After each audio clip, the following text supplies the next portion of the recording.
Bonjour à toutes et à tous, bienvenue dans cette nouvelle vidéo. Donc, je vais faire un peu un récapitulatif des événements.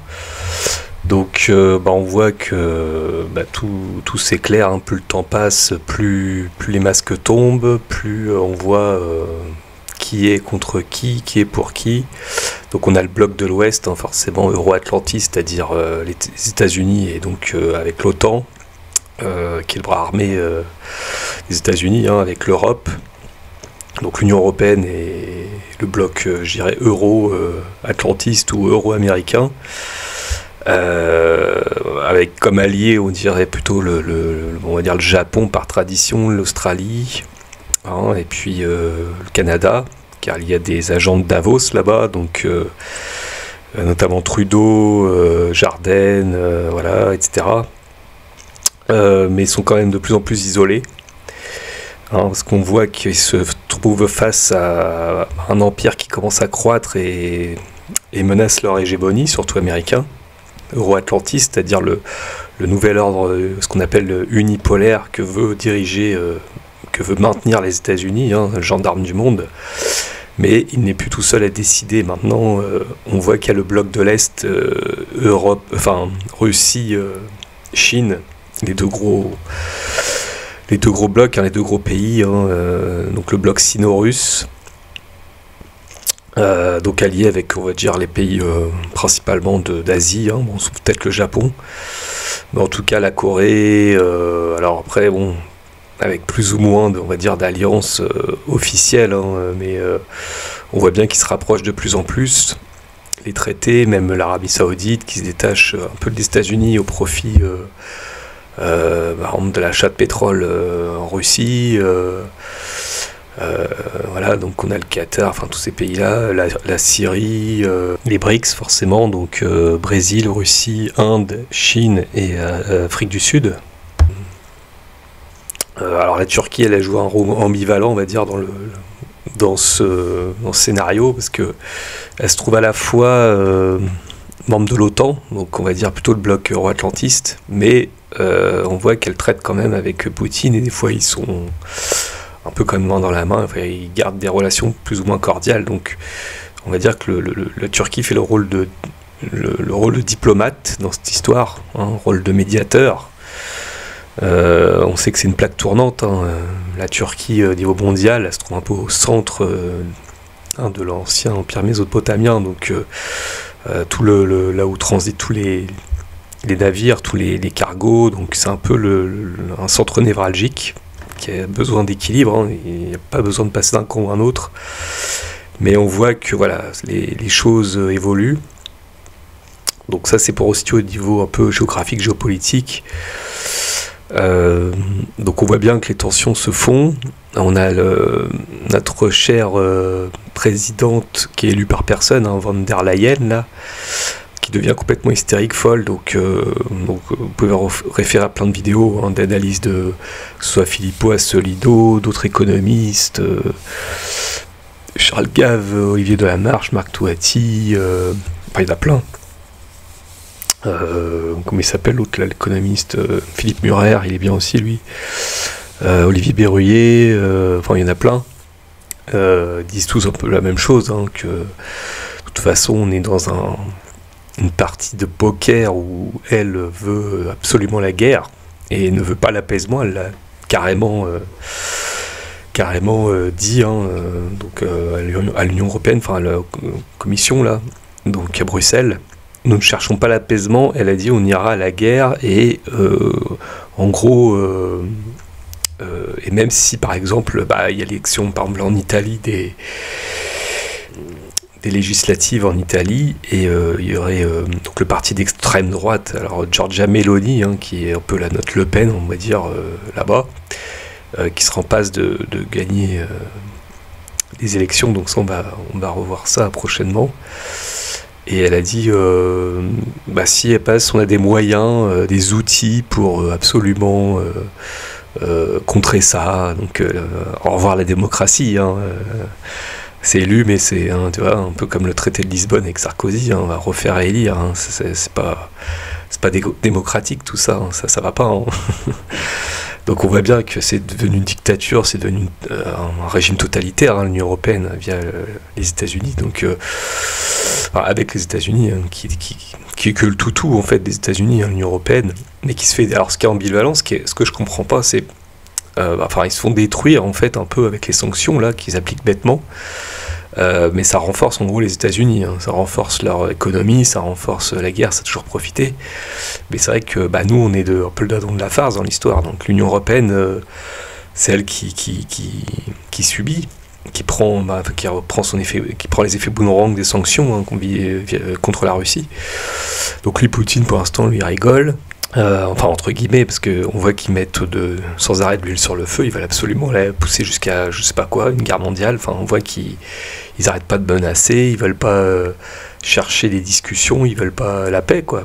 Alors, contrairement à ce que Macron peut annoncer là-bas au Conseil de l'ONU, là devant une salle 3/4 vide là d'ailleurs, c'était risible, où il a carrément dit il faut la paix, alors que voilà, il dit il faut la paix, puis juste après il dit on envoie des armes à l'Ukraine quoi. Enfin, c'est complètement il se contredit. De toute façon il retourne sa veste toutes les 5 minutes lui.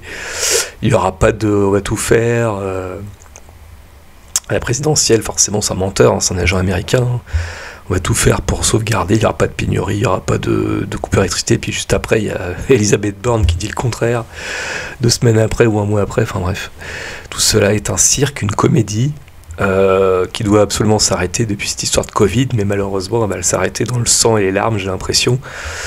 Donc tout ça est un peu mal parti. Donc on met la pression. Alors forcément Poutine lui il menace au niveau voire nucléaire, hein, avoir une guerre nucléaire. Il n'est pas le seul à le dire d'ailleurs.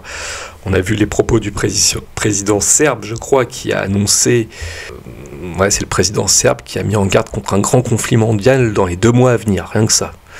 Donc voilà, peut-être qu'ils sont au courant, peut-être qu'ils vont en même temps, sans être courant, on voit bien qu'on se dirige vers ça. Donc Dimitri Medvedev, vice-président du Conseil de sécurité de la Fédération de Russie, a averti que les armes hypersoniques pourraient rapidement atteindre des cibles tant aux États-Unis qu'en Europe. Et en plus, on a Xi Jinping qui a demandé aux forces armées de son pays de se préparer à la guerre, là, ce 22 septembre. Donc voilà, donc on en est à des mots, alors toujours à gonfler les muscles, mais c'est quand même très grave parce que on est au bord quoi. Enfin je veux dire, il suffit de, je sais pas moi, d'une étincelle, de quelque chose, encore une fois. On a du mal à réaliser que c'est extrêmement grave ce qui se passe. Alors peut-être que pour l'instant c'est que au niveau des mots, mais jusqu'à quand? Quand est-ce que ça va se calmer en fait? Enfin, c'est ça qu'on veut savoir nous, c'est les peuples, ils veulent savoir c'est quoi l'aboutissement de ça, parce que s'ils veulent pas la paix, le bloc de l'Ouest, on va aller forcément à une guerre quoi. Donc Poutine, lui, forcément, qu'il a peut-être des défauts. Hein. Je dis pas que le régime est tout. Là, ils disent qu'ils emprisonnent des manifestants. Enfin, j'en sais rien. Après, peut-être c'est manipulé, mais c'est pas impossible non plus. Mais je veux dire, si on n'arrête pas d'acculer quelqu'un au pouvoir et qu'on le provoque juste à temps qu'il déclenche la guerre, c'est ce qu'ils veulent. Comme un peu à l'époque d'Hitler, c'était ça. Hein. Ils attendaient que ça soit Hitler en premier qui déclenche la guerre pour contre-attaquer, pour dire c'est lui le grand méchant. Je défends pas Hitler, loin de là. Hitler, c'est un c'est dictateur, mais je veux dire. Il y a toujours eu cette notion derrière dans les guerres, c'est compliqué, c'est pas le gentil contre le méchant, c'est-à-dire que c'est plus compliqué, des intérêts financiers en jeu, économiques, géostratégiques, conquête de territoire, de ressources, que sais-je. Il y a plein de choses, donc derrière on veut, les États-Unis, derrière tout ça, ils veulent provoquer en disant, nous on vous titille, hein, avec un petite pique là, on vous pique juste à temps que vous réagissez quoi, c'est exactement ça quoi. Donc jusqu'à ce que l'ours russe va à un moment donné ruer dans les brancards et tout foutre en l'air quoi. Il à un moment donné, si on l'accule trop dans ses retranchements, à un moment donné, il risque d'attaquer, ce qui est, je dirais, pas humain, mais ce qui est naturel. Enfin, je veux dire, on va pas se laisser détruire non plus quoi. Donc donc c'est très mal barré. Je vois pas de solution à ce problème. Tant que ces satanistes mondialistes veulent absolument la destruction, enfin je sais pas, ils veulent pas, ou ils veulent que Poutine cède, mais il cédera pas, donc voilà, donc il y a tout ça, voilà, donc alors nous, pour revenir au niveau, on va dire français. Alors forcément, on a tous ces propagandistes, les médias, mensonges, voilà, on voit, on est complètement manipulé. Alors, moi, je parlais des fois des gens, ils sont complètement lobotomisés, hein, pro-vax, pro-Union Européenne, pro-machin. On a Biden, lui, qui est complètement largué, il gère plus rien, le pauvre type. Il sait même pas lire un prompteur, il perd ses lunettes, il sait pas les mettre, il sait pas mettre sa veste, il dit des absurdités sans nom. Et donc, bon, les mid-terms, on va voir, hein, je vais revenir dessus au niveau astrologique, voir un peu qu'est-ce qu'il nous réserve, parce que moi, je vous avoue que je suis très inquiet par rapport à tout ce que je vois au niveau astrologique et schétologique, hein. On voit que tout se met en place, tout se réalise petit à petit. Et puis notre Macron national, voilà, n'en parlons pas, hein, qui est à la botte de tout ça. Alors voilà, le schéma est clair, hein, c'est simple, en attendant c'est nous qui allons trinquer. Alors forcément tout ça c'est voulu par un agenda, donc il y a l'agenda 2030 de l'OTAN. En même temps on a on va dire le plan Rockefeller avec les grandes étapes d'un changement de monde, mais qui est lié, on va dire, avec le grand reset, hein, de notre cher Klaus Barbie Schwab là. Qui veut la 4e révolution industrielle, machin, qui veut qu'on devienne tous des robots, qu'on ouvre des insectes. Donc voilà, donc les vrais virus, hein, voilà, comme affiché sur cette photo, c'est eux, hein, tous les mondialistes, tous ceux qui contrôlent, on va dire, les plus riches au monde, hein, pratiquement. Hein, Rockefeller pour tout ce qui est le côté médical, Rothschild pour tout ce qui est le côté financier.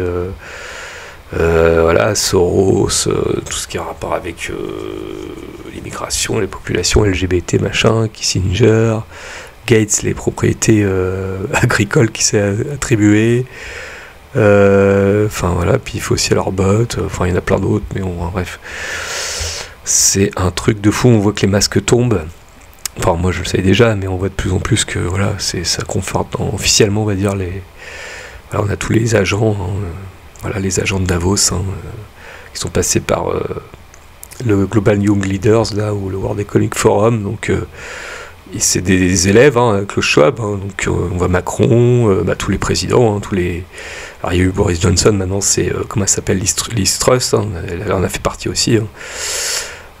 Voilà, le président autrichien Sébastien Kurz, Jacinda Ardern de Nouvelle-Zélande, Zuckerberg, Facebook, Stéphane Blancel, Moderna, Albert Bourla de Pfizer, Tedros Ghebreyesus de l'OMS et Van der Leyen forcément de l'Union Européenne.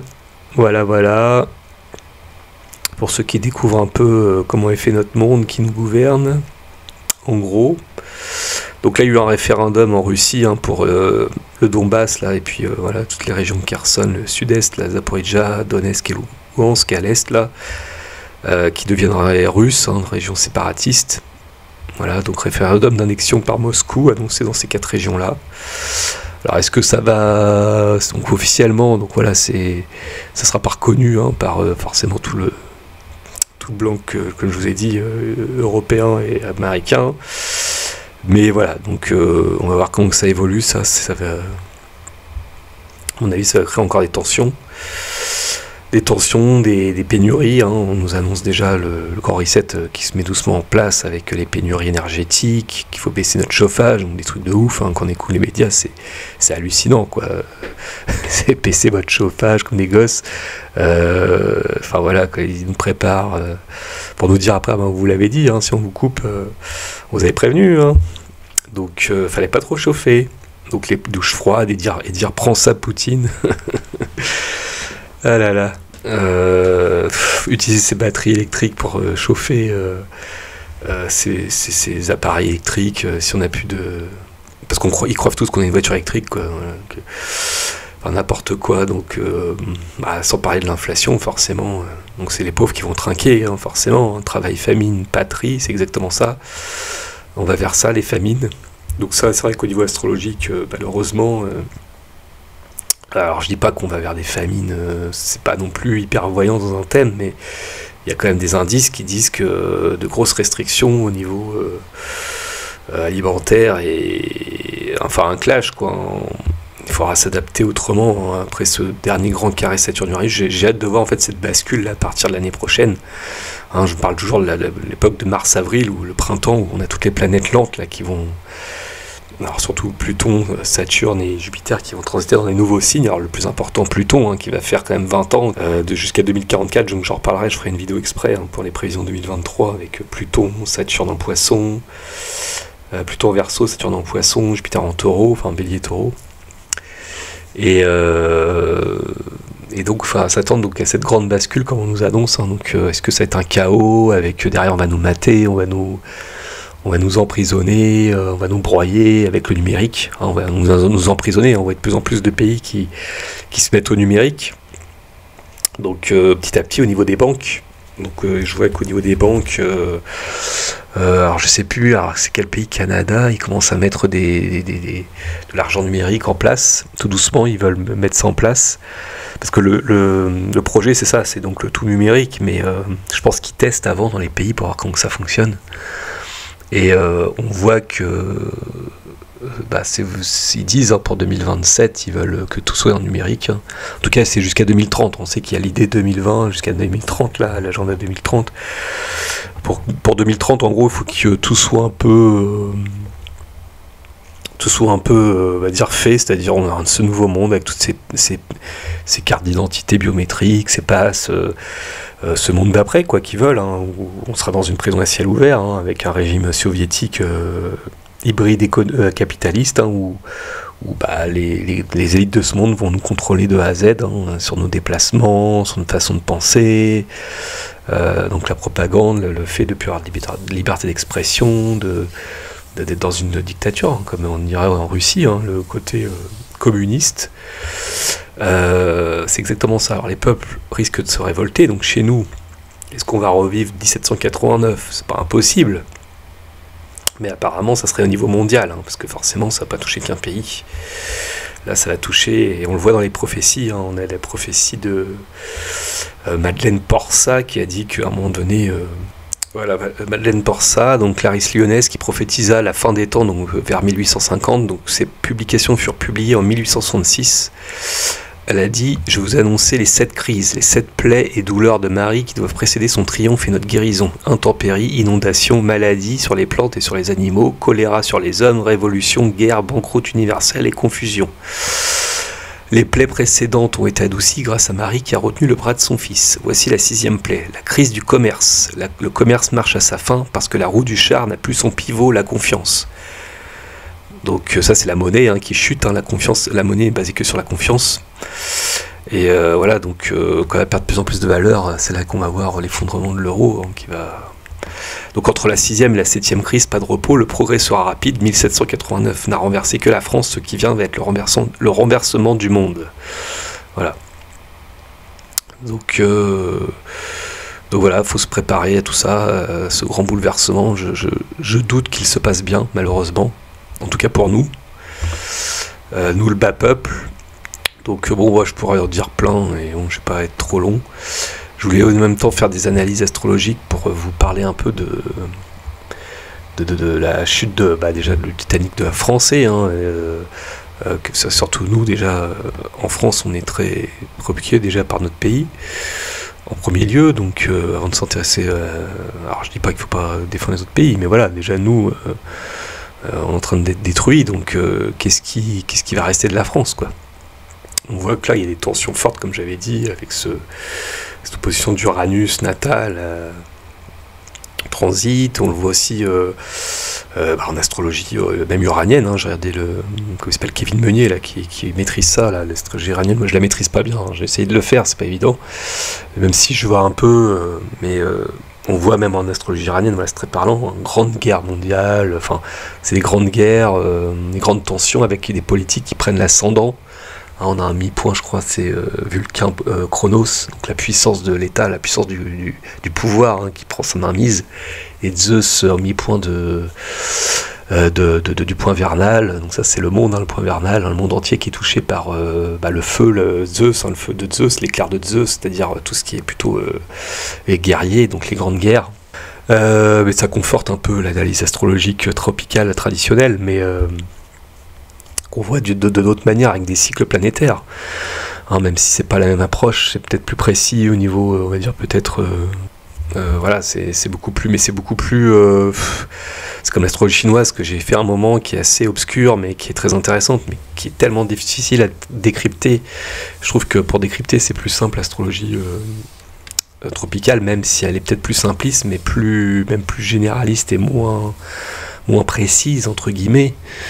Mais bon, comme j'ai tellement appris, on va dire, avec cette astrologie-là, je la maîtrise beaucoup mieux que les deux autres. Donc bon, c'est pas grave, c'est bien de voir que les deux sons de cloche, ou plusieurs sons de cloche indiquent la même chose. Hein, après, voir par la suite les conséquences de tout ça, parce qu'on va les sentir dès l'année prochaine. Hein. Moi, je vous cache pas que dans mon thème, ça risque d'être très très difficile. Déjà que je vis la crise de la quarantaine, qui n'est pas un âge facile, hein, entre 40 et 45 ans environ.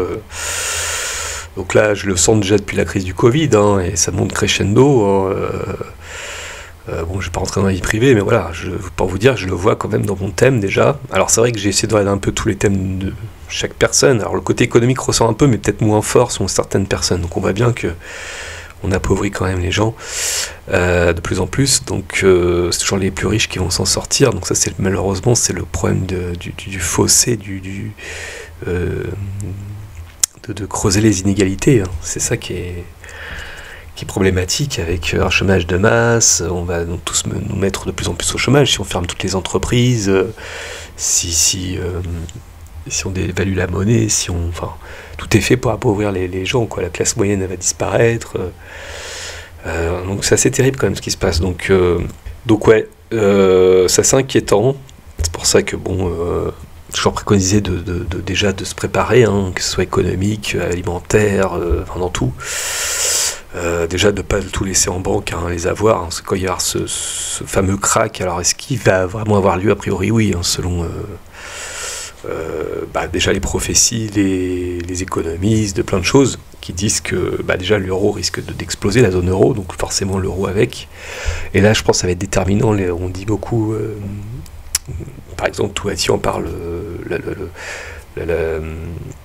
la domination, enfin c'est l'élection de Giorgia Meloni en Italie, hein, qui forcément est une anti-vax, une anti-pro-européenne, anti un peu toute l'oligarchie, quoi, tout ce côté OTAN, machin, États-Unis, toutes ces dictatures mondiales. Donc c'est sûr que bon, forcément, l'extrémiste, elle est très, attention, elle est très, c'est une antisémite, c'est une fasciste, attention. Je voulais refaire un peu ces news là, mais le problème c'est que parler de tout ça, c'est de plus en plus craignos. Si l'État totalitaire se renforce, on risque un jour d'avoir des poursuites. Je ne serais pas étonné, des menaces, voilà, on ira en prison parce qu'on n'a pas suivi la dioxine ambiante. Ça peut arriver jusqu'à là, hein, d'ici là, hein, peut-être pas tout de suite, mais ça risque de monter crescendo. Donc un jour peut-être je serai obligé de supprimer toute ma chaîne, toutes mes vidéos, parce que voilà, ils vont retrouver des trucs qu'il fallait pas dire, nanani, nanana. Bon bref, on peut tout imaginer aussi. Peut-être que là je vais un peu loin, mais je suis pas étonné avec tout ce qu'on voit. C'est toute cette folie là, ambiante là. Donc voilà. Donc bon, ça fait une très grosse vidéo. Du coup, les analyses astrologiques, je pense que je les ferai en deuxième partie de vidéo, parce que là déjà ça fait beaucoup de choses à voir. Je voulais un peu parler, voilà, de tout ce qu'on voit, tout ce qui se passe dans le monde, sans parler au niveau astrologique. C'est vrai que j'ai fait une petite aparté vite fait de certains cycles aspects qui vont ressortir, mais je vais revenir plus en détail à chaque fois dans les thèmes des dirigeants des pays, donc que j'ai déjà fait, mais toujours bon de rappeler, hein, voir un peu l'évolution des choses au fur et à mesure. Donc là j'attends quand même l'élection de Giorgia Meloni, si elle passe. J'essaie de regarder dans son thème, ça ressort pas forcément hyper bien.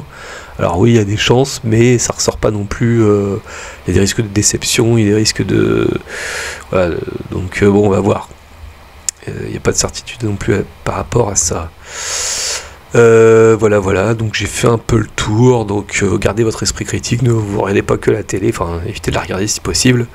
Ou alors juste les titres, c'est ce que je fais, moi des fois je regarde juste les titres pour pas être ignorant de ce qui se passe, mais de toute façon on a internet, on a tout.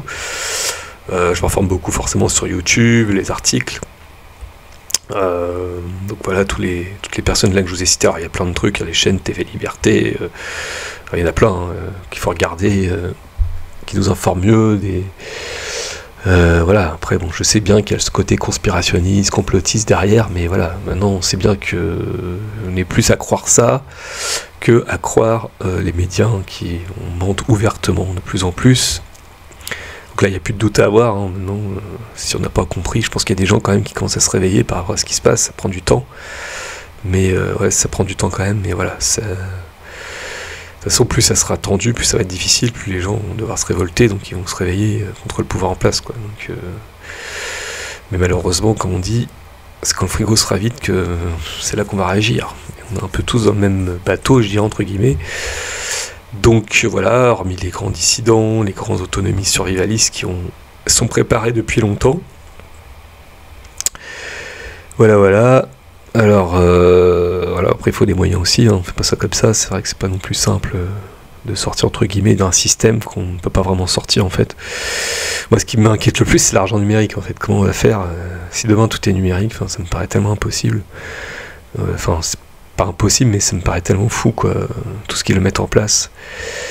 Je sais pas comment vous voyez les choses, dans les commentaires c'est bien aussi de voir, parce que j'ai pas non plus réponse à tout, je vois pas demain dans les détails, même avec l'astrologie c'est des tendances, je vous rappelle, c'est pas non plus, je vois pas tout en détail. C'est vrai que l'avantage c'est que je m'intéresse à tous les domaines, l'eschatologie, que si ça se réalise c'est sûr qu'on va vers un chaos, quoi, donc, avant de se relever, quoi, donc ouais. Commence à voir que je commence à avoir raison. Avec l'inflation, avec les pénuries, avec les crises énergétiques qui vont influencer sur les grandes surfaces. Il y a un risque que les grandes surfaces se vident, on voit de plus en plus. L'énergie est très importante, ça ne marche pas que pour la lumière et la douche, ça marche pour tout ce qui est approvisionnement, les entreprises fonctionnent avec de l'énergie, donc forcément s'il y a des pénuries, on est tous affectés, ça va faire mal, donc voilà, donc faut prévoir des choses, c'est extrêmement important, il faut au niveau alimentaire, au niveau énergétique, au niveau économique, sortir des banques, l'argent, mettre dans l'or l'argent si possible, dans des biens tangibles, immobiliers, diversifier ses avoirs, ne pas tout laisser en banque, sinon demain si on nous spolie tout, ce qui est fort probable, là, j'ai vu même une vidéo de Bernard Monod qui dit qu'on va vers la banqueroute, c'est sûr. De toute façon, on y est, on ne pourra pas refaire marche arrière, là, c'est obligé. Combien de temps ça va prendre ça? Il n'y a que l'astrologue qui peut à peu près le prévoir, on va dire. Donc c'est vrai que, je vous ai toujours dit, 2023-2024, surtout 2023, ça va être le creux de la vague, là. Et ce transit de Saturne en Poisson va bien nous affecter. Il va faire un carré avec le Saturne de la France, que d'ailleurs on va retrouver dans le thème de Van der Leyen, qui est né à peu près à l'époque que la République française, donc il y a des similitudes en fait. On voit bien qu'elle est liée avec la France, quelque part avec Macron. Donc on voit que le destin est lié, et donc ouais, les années 2023, 24, voire 25, c'est les 3 dernières années assez difficiles. Après 2026, pour moi il y a ce basculement, ce nouveau démarrage avec ce Saturne-Neptune au début du degré du Bélier, là, début 0 degré, premier degré du Bélier, qui pour moi annonce alors un nouveau monde, alors soit la dominance de la Russie, mais malheureusement dans un signe du Bélier, la guerre. Moi j'ai peur qu'on démarre sur un truc, enfin je sais pas. C'est soit le plan de Davos, là, il se met en place, le grand reset, on est tous des esclaves, là, numérisés, machin, ou soit ça part en live, quoi. Donc, il n'y a pas d'autre solution. Ou soit il tombe, et puis tout se passe bien, mais bon, avec les moyens, l'armée... Enfin, j'ai du mal à croire que demain, voilà, Poutine a gagné, ou j'en sais rien, la Chine, et puis les autres, ils se rendent, quoi. Enfin, non, ça va aller jusqu'à la guerre. Donc c'est pour ça moi je vois ça mal. Alors est-ce que ça va être des guerres dans le temps? Est-ce que ça va être des grosses guerres mondiales? Est-ce que c'est ça le plus difficile à voir? Le truc qui peut inquiéter vraiment, c'est que par rapport aux prophéties, on va vers des révolutions sanglantes. On n'entend pas forcément une guerre mondiale dans le sens des bombes nucléaires partout. Ça c'est peut-être la chose qui peut rassurer par contre par rapport aux prophéties, c'est qu'il n'y a pas de guerre nucléaire, on parle plus, alors peut-être des explosions, c'est possible, mais plus des révolutions sanglantes, surtout en France. Mais il y a des risques quand même de frappes, par exemple l'Angleterre engloutie, détruite, Paris est dans le feu, Marseille aussi sous les eaux, donc c'est plus localisé entre guillemets, même s'il y a des pays qui peuvent être détruits, mais c'est pas forcément voilà, la guerre mondiale avec les bombes nucléaires qui explosent de partout, avec une escalade, voilà, je le vois pas comme ça. Ça, c'est peut-être le truc qui peut rassurer, c'est vrai que c'est d'après certains médias, voilà, ils ne voient pas de guerre nucléaire, mais c'est pas dit qu'il y ait des révolutions sanglantes avec toujours des hausses en plus de catastrophes naturelles hein, qui risquent aussi d'augmenter avec tout ça. Hein. Ça fait écho, hein, ça fait résonance de toute façon ce qui se passe au niveau, on va dire, du climat et au niveau mondial, voilà, géopolitique, économique, ça fait vraiment écho les deux, je trouve. Donc ça nous prépare souvent, on a vu les grosses sécheresses, les orages, ça nous prépare voilà, des grosses pénuries, des grosses révoltes, avec les volcans, les séismes, des choses comme ça par exemple. Moi c'est toujours mon côté un peu, voilà, mon côté un peu spirituel, qui fait que je vois des signes voilà, un peu partout. Alors, je sais qu'on peut prendre ça un peu à la rigolade, mais bon, moi j'y crois, puis souvent ça marche hein, d'ailleurs, si on en fait l'expérience. Et dans la vie de tous les jours par exemple. Et je vois aussi... Alors, et le truc qui peut par contre inquiéter, c'est que on retrouve un peu les cycles de la première, deuxième guerre mondiale, entre guillemets, à partir de 2025, quoi. En fait, il y a une période, là, 2025-2028, en gros. On va aller jusqu'à 2030. En gros, la première partie de 2020-25, la première partie de 2020, on va dire, elle est dans une crise tendue, mais par contre, à partir de 2025, la deuxième partie des années 2020, 25 à 30, en gros, c'est là qu'on voit que ça peut se détendre au niveau planétaire, donc il y a une harmonie, mais en même temps, on retrouve des cycles de la Seconde Guerre mondiale. Donc, comment voir ça? Donc, vu qu'on est pris dans un étau, moi j'ai toujours vu comme ça, le monde est pris dans un étau, donc l'un des cycliques est très bas, et l'étau se défait, mais c'est tout qui explose en fait. Il faut malheureusement, comme on dit souvent, une bonne guerre, enfin, c'est le terme bonne, hein, c'est pas... Moi je suis contre la guerre, donc, mais c'est dans le sens qu'il faut une guerre pour, malheureusement, passer à un autre monde. C'est ce qu'on appelle les douleurs de l'enfantement dans l'Apocalypse, hein, dans la Bible.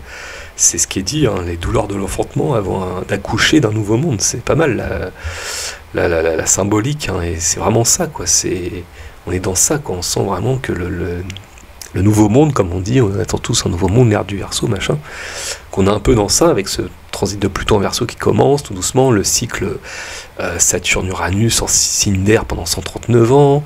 Je pourrais vous parler aussi de la grande année, enfin le passage donc de l'ère du Verseau avec aussi les cycles Uranus-Neptune-Pluton, dont Neptune-Pluton d'ailleurs fait un cycle de 500 ans environ, 490 ans, et à travers l'histoire ça a été des périodes de l'histoire charnières du monde. Et bon, alors forcément ce qui n'est pas très facile à voir, c'est que ce cycle malheureusement se termine. Uranus-Neptune, il a commencé, alors je pourrais en refaire une vidéo aussi, je vous en parlerai, en 1800 et quelques, 1860, un truc comme ça, et il va jusqu'en 2385, je dis pas de bêtises, donc ça risque d'être très très long. Donc voilà, j'ai terminé, donc je vous parlerai de la suite dans la prochaine vidéo, avec plus une analyse astrologique. Voilà, donc si cette vidéo vous a plu, n'hésitez pas à liker, partager, vous abonner, et puis je vous dis à la prochaine vidéo, portez-vous bien, au revoir.